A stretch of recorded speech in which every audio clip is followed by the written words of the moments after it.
Welcome to this episode of the Good Leadership Podcast. I'm your host, Charles Good. My guest for this episode is Mike Robbins, who is the New York Times bestselling author of 5 books, including Bring Your Whole Self to Work and his latest, We're All in This Together. He is also a sought-after speaker and consultant who delivers programs for some of the top organizations in the world. In this episode, we will explore the importance of self-love and acceptance in leading a fulfilling life. Mike will discuss the differences between appreciation and recognition and explain why gratitude is the healthiest emotion. We also will look at the benefits of being easily impressed and hard to offend, as opposed to the other way around. Enjoy.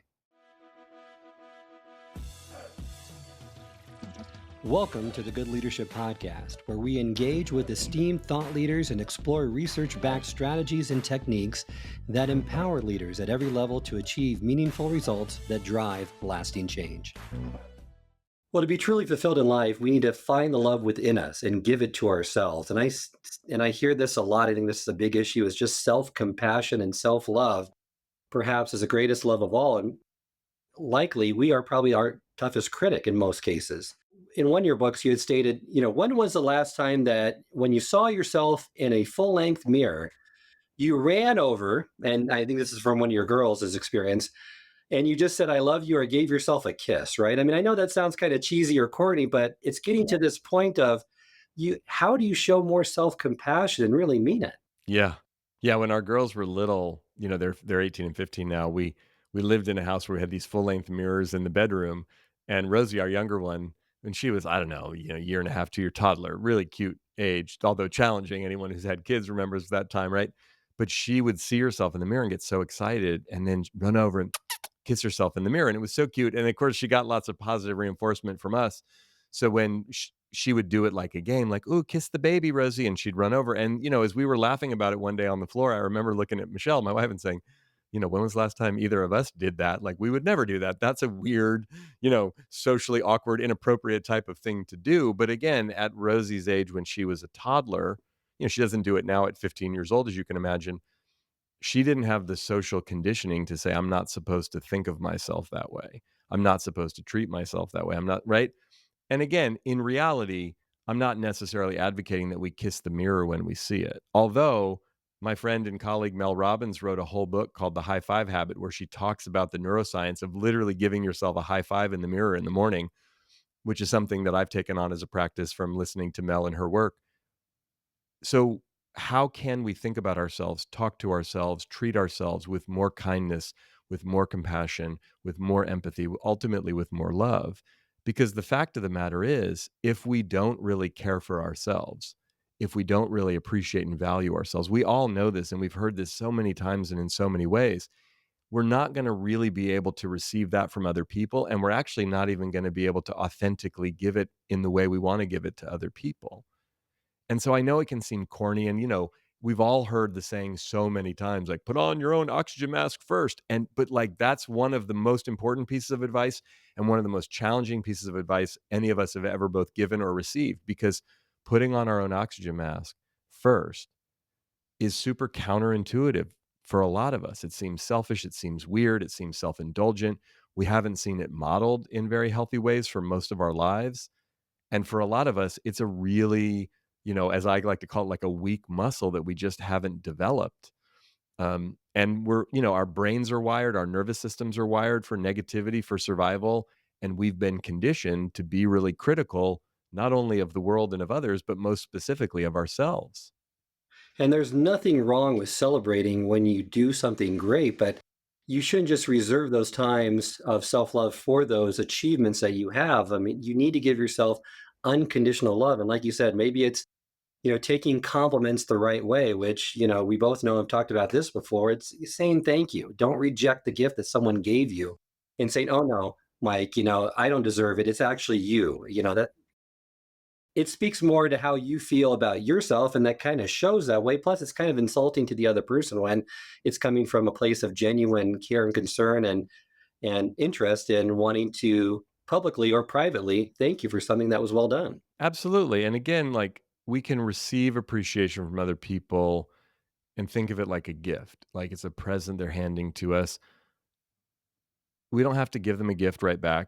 I mean, if we really want to, we can. but that's not necessary. We also it's probably not a good idea to throw the present on the floor and tell them why we don't deserve it, which is often what we do in this weird, socially awkward kind of we don't know how to receive compliments from people. But it usually comes from like we have that voice in our head, that little gremlin, I like to call it, or, inner critic, whatever you call it, but that's constantly criticizing us. And when someone comes in and says, I really appreciate you, or I value you, or thank you for doing this, or you're really good at that, or whatever it is, that little critic, which really is there to try to protect us in some weird way, will often react and say, "Oh, no, what are you talking about?" Or "I screwed," "Oh, you look great," or "That's a nice shirt," or whatever it is. It could be from the most basic superficial compliment to something deeper. We tend to have a really hard time just letting that in. And again, there's a distinction between really valuing ourselves, caring about ourselves, having compassion for ourselves, even loving ourselves, from being arrogant. See, arrogance is really comes from a place of insecurity, right? If you think about the time in our lives that we often will operate with some arrogance is like adolescence. You see adolescents either operate with a lot of arrogance or an enormous amount of insecurity, and it kind of oscillates in between. Now, we all have that within us, regardless of our, age. But when you think about adolescence, most of us as adolescents, we're incredibly scared, body changing, life changing, trying to become an adult, not knowing what the heck that means, breaking away from our parents, all the things, right? Again, I'm living this on a daily basis at my house. But because of the fear of that, and because we don't know a lot at that point, even if we're relatively smart, aware kids, we overcompensate. So arrogance is an overcompensation. Sometimes overt insecurity is also an overcompensation. It's like, I'm going to be self deprecating quick and I'm going to make fun of myself quick so no one else can hurt me. It's all defense mechanism stuff. You're right, and we need to have that self-love, really, if we wanna have a truly, meaningful life. We also let a lot of our fears get in the way of living up to our potential, and I love the story that you have on swing hard just in case you hit it. A lot of life is just showing up. Yeah, I played baseball all those years as I was mentioning, and played with this guy who just used to, this guy named Jeff Jenkins, who actually made it to the big leagues and was big personality, but he used to just swing so hard. Sometimes he'd swing and miss and fall down. And we were taking batting practice one day. I mean, this was back we were 18-year-old kids, and someone's like, "Jeff, why do you swing so hard, dude?" He's like, "Just in case I hit it." And I was like, "Wow, like that's a really interesting way to think about life. Let me swing as hard as I can." Now, I'm not a hitting instructor, and maybe some coaches would argue don't do that every single time. But the point being in life, are we willing to go for it with the possibility that we might make it versus hold ourselves back? Right? It's the Wayne Gretzky quote of, I missed 100% of the shots I never took. And again, it's a cliche. We talk about it, but the reality is in life, are we willing to go for it? Are we willing to put our hand up? One of the things, Charles, I learned when I went to college, I was fortunate enough to get a chance to play baseball at Stanford. And, I mean, I was a pretty good student and I was a pretty good baseball player. And I get to Stanford as an 18-year-old kid. And I was like, whoa, this is intense. Like, there's a lot of really smart kids. There's a lot of really good baseball players. And my friends back home would say to me, "What's it like? Is everybody like super smart?" And I was like, listen, there's a lot of really smart kids for sure. But it's not like you walk around and it's like, oh my gosh, these are like the smartest people I've ever met. Like, and after a little while, I started to notice there was this common denominator that I saw with most of the kids that I was meeting in college at Stanford was like they were the kind of kids that were willing to raise their hand and say, "I'll try." And it was, and again, in different personalities and different backgrounds, but just the like, "I'll try."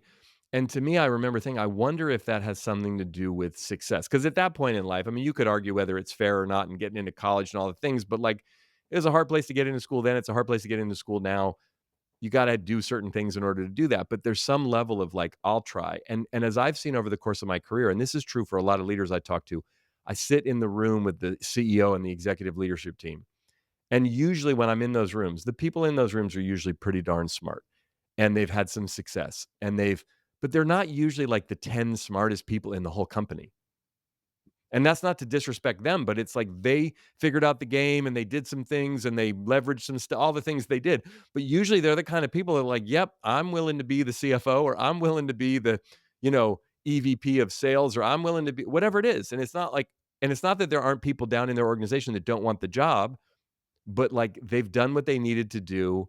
They've put in the work, yes, but there's some level of at some point you have to just be willing to go and figure it out. And that's scary, right? That's vulnerable because you don't know. You could fall flat on your face. And again, you're probably going to, especially at first.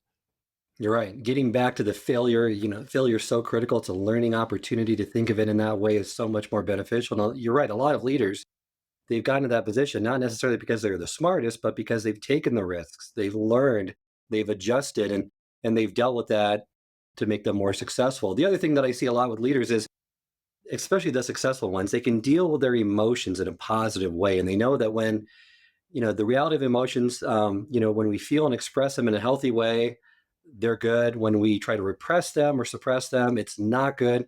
And emotions are meant to be felt and expressed so they can pass through us. And that's the beauty of those. Instead of trying to stop that process, I mean, why is it we always feel better after a good cry? Because we fully express that emotion so we can move on. And I think that really stops a lot of people, including leaders, from getting over certain emotions in their life because they aren't allowed to fully express them in the right way. Absolutely. I mean, that's something that I've written about for years and really looked at as I've studied emotion, motivation, engagement, passion. We most of us think of positive emotions as joy and excitement and gratitude and love, and they are. And then the negative ones are fear and sadness and anger and envy, and those are. But to your point, what you were just saying, like I like to think of them more as some emotions are more expansive, some are more constrictive, but ultimately, if we allow ourselves to acknowledge the emotion, really feel it, and express it in an appropriate, effective way, we can move through it. To your point, sometimes we cry and then we feel better after we cry. The reality of doing anything that matters, a meeting that really matters, a presentation that matters, a job interview that really matters, a sales meeting that really matters, you're gonna feel nervous. It doesn't mean you're weak, but how do you deal with the nerves? Like, I've been speaking publicly, Charles, for 24 years. I get up on stage sometimes and there's a handful of people, sometimes there's 100 people, sometimes there's like thousands of people, and I really enjoy it. But I'll have people come up to me at like a really big event and they'll be like, "Oh my gosh, that's so amazing. You don't get nervous." I'm like, "What are you talking about? I don't get nervous." Like my legs were shaking just a minute ago when I was on stage. It's not, but the thing is, like being an athlete, I learned over time how to channel that energy so that I'm not freaked out by the fact that I'm freaked out, if that makes sense. Like, so you take the fear and feel it and allow, like, I'm standing backstage about to go on stage. Like, I have a few little techniques that I'll do. I'll close my eyes, I'll take some breaths, I'll put my hands on my heart, I'll do a bunch of things that I know are going to help calm my body down so that my heart rate's not as out of control. But even when I get on stage, it's still going to be happening. But in my mind, what I'm saying to myself is, you'll be fine. Just focus on what you're here to do. And that's all channeling that energy. Because what we know about how the human body works is when we get scared, it's almost identical to when we get excited. The only difference is the story in our head. So it's learning how to be with those emotions, right? If we work with other humans, we're going to get angry sometimes. We're going to get disappointed. We're going to get frustrated. We're going to get, right, as the grudges we were talking about, envious, annoyed, whatever it is. What do we do with that? Does that mean like all of a sudden I get angry and now I either blow up at people or I suck it in and I suck it in and I'm fake all day and then I go home and yell at my spouse or my kids, like, no, or I'm screaming at people in the car and flipping them off. I mean, we see it manifest all over the place, but if we could learn to be with our emotions in a healthier, more productive way, all of a sudden that frees up more mental and emotional capacity that allows us to not be thrown off kilter, so to speak. That's that anti-fragility I was mentioning earlier. It's like, oh, now I can actually show up and utilize everything that I have to utilize instead of being sort of taken out of the game by my emotions. And this is an area where it's easy to say, it's harder to do, especially if you have those habitual patterns that really get in the way of that. The other thing I hear a lot from my kids, from younger generations, is this sense of victimhood, that they're just, the external locus of control. Everything's out of my control. Things are happening to me. And the best way to counteract that, right, is to build in gratitude more. More, probably the healthiest emotion to have or the healthiest feeling to have, and there's no right way to practice being grateful. You can keep a journal, you can thank people around you, use positive affirmations, but by having a daily practice, it changes your mindset and perspective and makes you think of things in a more positive and healthier way. Absolutely. I mean, years ago, a mentor of mine said to me, gratitude and victimhood can't coexist. And essentially, like, look, let's be honest. There are situations in life where people are legitimately victimized, right? So we're not saying that there aren't real victims in the world. However, the victimization mindset that a lot of us walk around with isn't helpful. I mean, even if you are victimized by things, unless it's like in the moment someone's hurting you or assaulting you or it just injured you, for the most part, operating like things are happening to us and we have nothing to say about it, can't do anything about it, it just renders us to a place of powerlessness that doesn't benefit us. So at some level, it's really about, again, instead of why is it happening to me, why is it happening for me, but then shifting our perspective. And one of the best ways to shift out of a victim mindset is to focus on what we're grateful for. Right. And it's like my wife and I sometimes, we'll be venting or we'll be frustrated about something. And when we'll listen to each other with empathy, but the question that we'll ask is, what are you grateful for about this situation? And what that always forces me to do, if I'm frustrated or I feel like this isn't fair, I don't like this, or then I stop and go, okay, wait a second. Hmm. It reminds us. And again, being grateful doesn't mean everything's great. Being grateful means we choose to focus on the good stuff. We choose to remember what there is to be grateful for. Sometimes I'll be in a situation, again, I'm at a funeral or something really, really sad or bad has happened. It'll often have me stop and pause and think about all the blessings in my life that maybe I wasn't paying attention to. Right? Again, things are like sometimes when I come in and I'm working with a company and there's been some tough stuff or there's been a layoff or business isn't good or, they're in the middle of a big, acquisition, transition kind of integration process. And again, things are changing and it's not what everybody wanted. It's definitely uncomfortable. One of the exercises that we'll do, not to sugarcoat it or minimize it, is let's talk about some of the things we're grateful for, even in the midst of this hard time, because gratitude is important for us when things are going well so that we can actually be able to celebrate it. Nothing worse than having something great happen and we just keep moving, we keep moving, we keep moving. And then realize then it slows down and we go, oh, we should have enjoyed while it was going well. But then when things aren't going as well, if we can train ourselves to focus on gratitude even in those moments, what it does is it helps fortify us internally so we can navigate through some of the leaner, more challenging times by being focused on, hey, you know what? I know it's not awesome right now. Let's acknowledge the challenge, but let's also remind ourselves of how many things are actually going well and what we can be grateful for. And it allows us to be more easily amazed because a quote that you have that I love is there's two ways to live your life. One is through though nothing is a miracle, the other is though everything's a miracle. And there's so much for us to be in awe of in life if we just stop and pay attention from the merely mundane stuff to the great achievements that we have. What are some ways in which we can live more like this? Because this is just a happier, more fulfilled life if we can recognize these opportunities just to stop and ponder and think about how grateful we are of the things that are in our life and just what a miracle everything is in this life. One of the things, yeah, I love that, Charles, because I think about that same mentor of mine said to me, if you could operate with really being easily impressed and being hard to offend, it would transform the way you relate to life. Because most of us get offended really easy and it takes a lot to impress us, right? So we're not, and I think about today, I think about you and I even having this conversation over the computer, on video, on audio, being able to record this and send this out to the world and people can see it, whether you're watching this or listening to this, whether it's soon after Charles and I recorded it or many months or years later. This is a friggin' miracle that we can do this, right? And I sometimes will play this little game in my head. I'll be like, imagine it's 1995 but we were doing this. Like you and I, our heads would explode by the idea of this. My father, who was in radio for most of his career, he passed away in 2001. I will sometimes, when I'm recording my own podcast, I'll be thinking if I could explain this to my dad right now. Hey, dad, I have my own radio show, but it's not really a radio show. It's called a podcast. I know that sounds weird, but I record in my office or in a hotel room or with people, sometimes on video, just sometimes on audio. But then people on this little device that they carry in their pocket or their purse can tune into the radio show whenever they want to on demand. My dad, who spent his entire life in radio, would not understand that if I tried to explain. It would like talk about a miracle. It would blow his mind. And again, that was 2001 when he died. So not like last week, but not that long ago for those of us that. So that's a way sometimes if we can look at our lives in the context in which we live right now, but then take a step back and go, imagine this were 10 years ago or 20 years ago. Sometimes when I'm working with a leader and they're super stressed out, I will say, what would the 10-year-old or 15 or 20-year-old version of you think about the fact that you have this job? And just that question alone, they'd be like, "Oh my god, I would be," right? Because we forget. We're so in it. And I'm not trying to pretend like life isn't stressful and challenging on a daily basis for a lot of us, but we're so in it.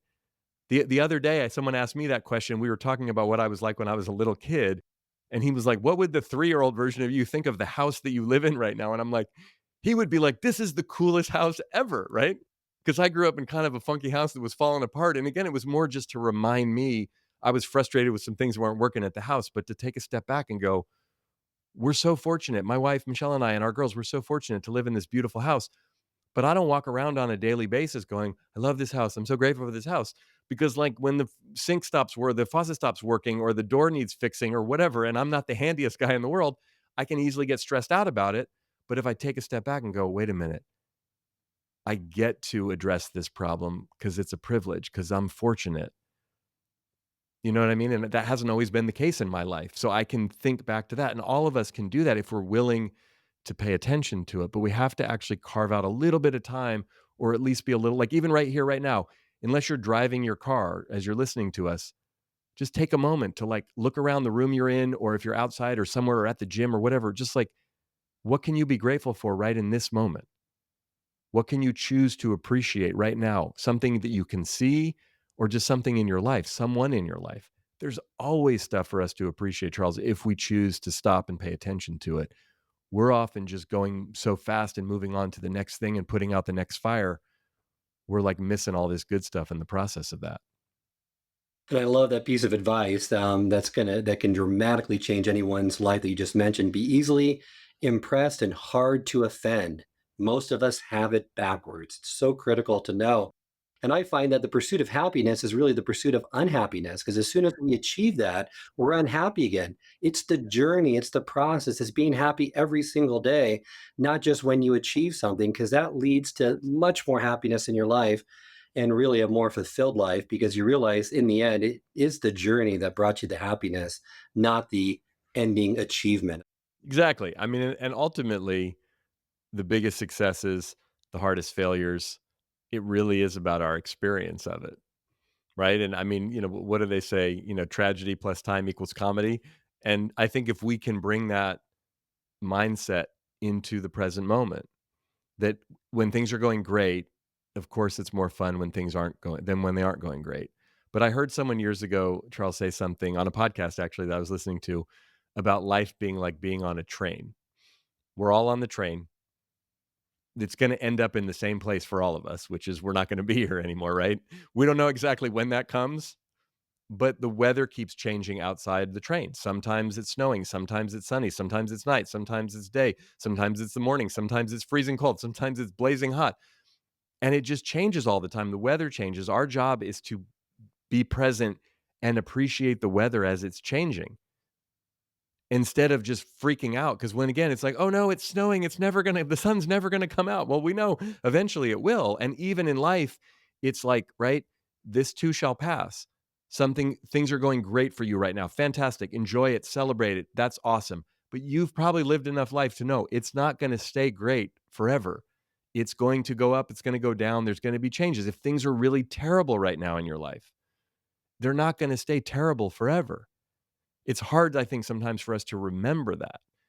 And, it's like there's another great saying. It's like if you're going through hell, right? Keep going. Like, don't stop. Just keep on going because you'll eventually get to the other side. And I'm not saying don't pay attention or numb out or just try to, hold your breath to get to the other side. But at some level, we lose perspective, I think, sometimes, especially when things get stressful or get hard.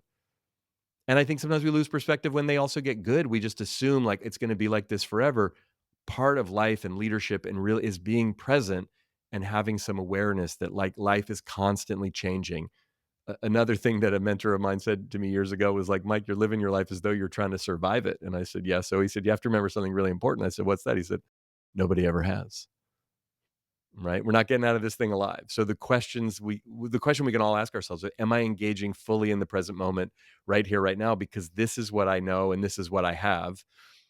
I can't really do much about what happened in the past. I can dictate some of what happens in the future, but I can't control it. But I can be present right here, right now as best as I can and enjoy the scenery, even if it's not perfect or ideal, because it almost never is. No, and that's what great leaders know. That's what people that have lived a long life, that have seen different seasons. I think it's harder for younger people to have that perspective because they haven't gone through those seasons yet.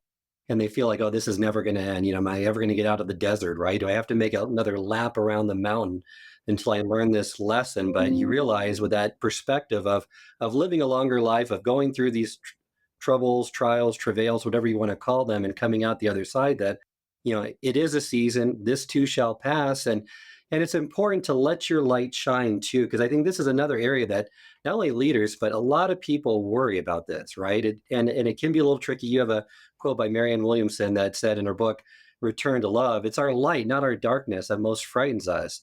As much as we want to shine, we often don't allow ourselves to do so, either because we don't feel we deserve it or because we don't know how to handle it. What a shame at the end of your life if you felt like that. Yeah, look, and it's tricky. I mean, I think as much as we get scared of failure, I think we're even more scared of success. As much as we might be scared of our own darkness, we're probably more scared of our own light. Because the reality is, if you think about some of the things we've talked about in terms of victimhood or just feeling bad or comparing ourselves to others, if we really stand in our light, if we really stand in our own power, our own greatness, that doesn't mean we're perfect. It doesn't mean we're better than anyone else, but it does mean that we have to let go of making excuses. We have to let go of holding ourselves back so other people won't feel insecure around us or won't get triggered by us or won't judge us. Or who do you think you are? Oh, you have it so easy. I noticed one of the things, Charles, for me, when people talk to me about ease or privilege or certain things, like it's sometimes hard for me because I want to go into, wait a minute, do you know how I grew up? And like we didn't have any money and it was hard. And like, because there's some we've sort of deified this like struggle thing in our society. And if all of us have privilege to some degree, some of us have more than others, but just being able to embrace the goodness of our lives. If you're listening to this podcast, I'm not assuming your life is perfect and you don't have stress and challenge. You probably do, but like you have enough stuff going well in your life that you can take the time to listen to this. Like that's a privilege. You're choosing to do it because you want to learn, you want to grow. That's fantastic. But you know what I mean? Like being able to do that and then stepping into, can I let my light shine? Can I embrace some of the goodness within me and what I have to share with people? Again, it's not an ego thing, it's not an arrogant thing. It really is what I believe we're all here to do. And when you think about the most inspirational people or the most inspirational leaders that you're around, they're not perfect people. They don't have something positive to say 24/7. They simply have an ability, more so maybe than others, to step into the light and raise their hand and say, I'll do it. And I'll try to lead other people, not because I'm perfect or I have all the answers, but just because I'm willing. And I think I have some of what it takes to do this thing, and I'll figure it out as I go. I mean, it's like I think sometimes we just assume other people have stuff figured out, but that's that idea of like we compare our insides to other people's outsides. Like other people are nervous and insecure just like we are. They're just somehow figuring out a way to sort of get on the field and play, even if they don't feel totally prepared to do so. And it all starts with accepting yourself, that self love, that self compassion. Because if you don't have that and accept yourself for who you are, whatever those obstacles are, it's really hard to show your best version of yourself to the world and live a fulfilling life. And again, self love, self acceptance, self compassion, it's not about being perfect. It's not about being right. It's not about being better than others. It's simply about acknowledging who we are and making peace with ourselves, right? It's like Brene Brown likes to say, talk to yourself as if you're talking to someone you love. We know how to treat other people with kindness, whether it's a child, whether it's a niece or a nephew, whether it's an animal. We know how to come from that place of kindness and compassion. The question is, and the challenge for most of us, can we turn that compassion on ourselves? Can we be kind to ourselves in the way we would be kind to someone who we really love, someone who we really have a lot of just built in compassion for based on who they are or how we relate to them in life? We have that capacity. And the more we can do that with ourselves, it's not letting ourselves off the hook. It's not holding ourselves to some low standard at all. In fact, it's really being kind and caring to ourselves so we can really shine our light and go for big things and achieve what we want to achieve. Those things don't have to be mutually exclusive. Well, thank you, Mike, for a great conversation today. Really appreciate a lot of valuable insights I know our listeners will have from this conversation. Remind them how they can get in contact with you and learn more about your work. I mean, best place to do that is at our website, which is mike-robbins.com. I hope this episode has provided you with valuable insights. If it has, I ask you to share it with someone who would also benefit from it. If you've been enjoying and gaining knowledge from this podcast, then subscribe to our YouTube channel where you can find all the previous episodes of the podcast and additional learning resources. You can also subscribe to the podcast on Apple or Spotify and leave up to a 5-star review.